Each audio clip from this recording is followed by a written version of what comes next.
Jonnu Smith, who should have some relevance this year. He was tight end 20 last year on a deal where Delanie Walker saw a lot of the early season action. What are your thoughts around Jonnu Smith?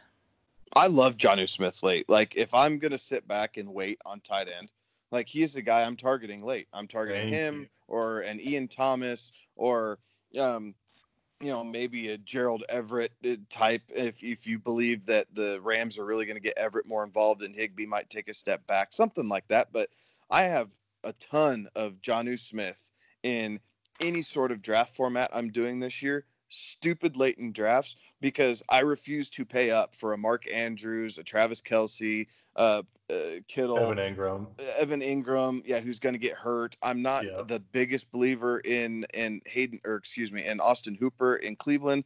So I'm targeting, Hayden Hurst, and I'm targeting Jonnu Smith. And if I roll in with those two guys at my tight end position, I'm happy as a pig in shit, honestly. Like, that's the combination for me, because I have so much value everywhere else that I can lean on that. Delanie Walker was a focal point for years after he left San Francisco and came to Tennessee.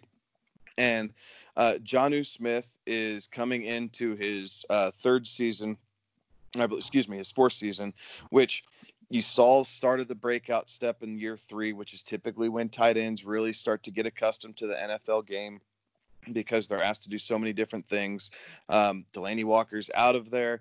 Corey Davis, like we just said, pass. Like, we don't want that. So you have an A.J. Brown, you're running through Derrick Henry, but you still have Jonnu Smith there over the middle. Like, he can block, but he's going to be more of a receiving focal point this season for them.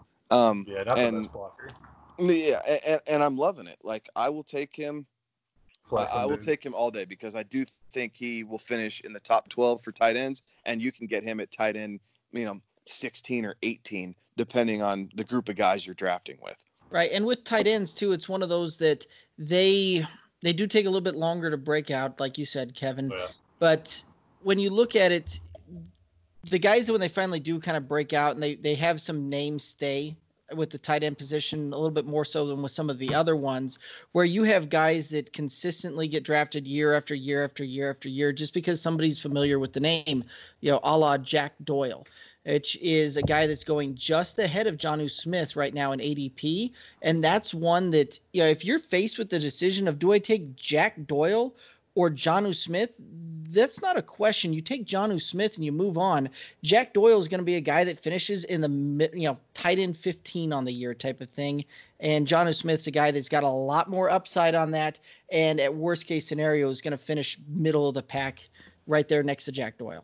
As we've broken down on this podcast before, the tight ends, there's that tiered system that we pretty much have with tight end rankings, and Jonnu Smith is in that second tier, but I think he's going in that third tier draft spot. So that's where you're at with Jonnu Smith. We had that first tier, the Kelce's, the Ertz, your name brand guys. And then Jonnu Smith is in that second tier, but he's going at the third tier rate. So yeah, that's value, and that is what you're after.